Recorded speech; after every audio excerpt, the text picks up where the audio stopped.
Can Apple take the crown for the best performance laptop on the market? We are going to answer this question, and a lot more in the following paragraphs, but first we want to talk about why this device is really special. Usually, manufacturers rely on Intel or AMD when it comes to processors and AMD and Nvidia for their graphics cards.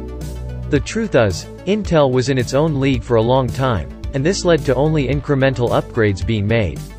Of course, Apple didn't like that. The result of this is the M1 chip. And now, it has found its way to the 16-inch MacBook Pro and is more powerful than ever. Do you know what is interesting? The laptop feels clunkier than it actually is.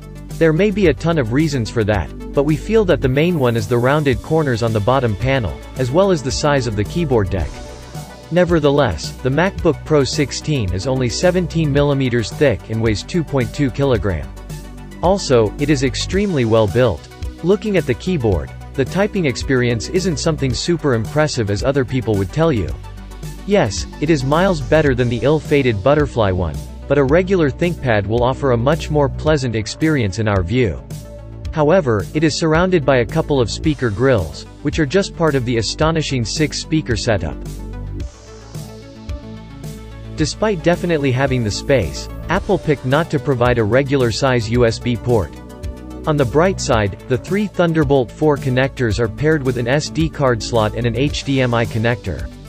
Plus, the charging now happens through the MagSafe slot, instead of a Thunderbolt 4 port.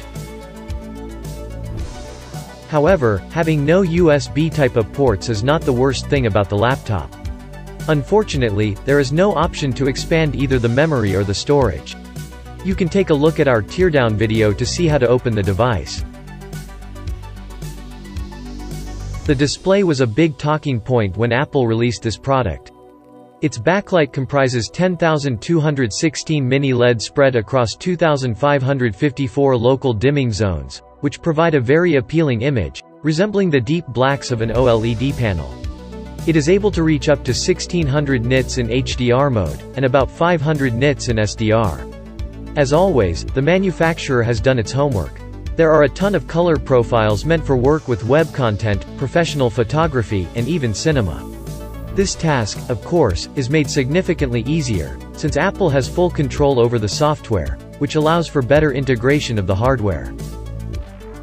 Only 2 per 100 people watching this video are subscribers. If you decide to just start following us, we'll be able to reinvest more in our laboratory, thus making even more helpful videos for you. Thank you, you're awesome. Another advantage of that is the efficiency. Combined with the low-power M1 chips, the laptop manages to last for more than 22 hours of web browsing, or nearly 16 hours of video playback. This is absolutely groundbreaking. As you know, the highlight of the latest MacBook Pros is the M1 Max SoC. It has 8 performance cores, 2 efficiency ones, and 32 core beastly graphics cores. When it comes to pure performance, it copes really well with the top-tier competition from Intel and AMD. In some cases, the latter duo has an advantage, but Geekbench 5's results are in favor of Apple. What was more impressive, however, was the graphics performance of the M1 Max. In synthetic benchmarks like 3DMark's Wildlife Extreme, it beats the 130 watts RTX 3060. And when we consider real-life gaming, things get even more interesting.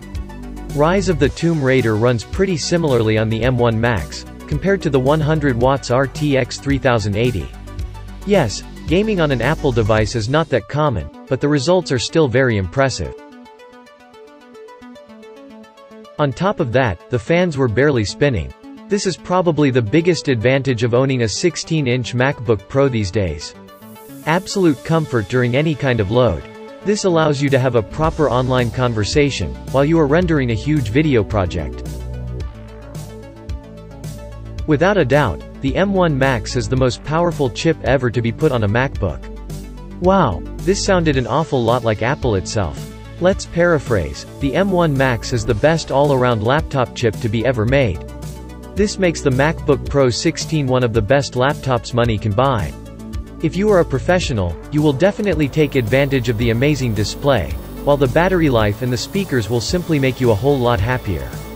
We have to say though, that we're not big fans of the notch above the display, nor the lack of USB type of ports.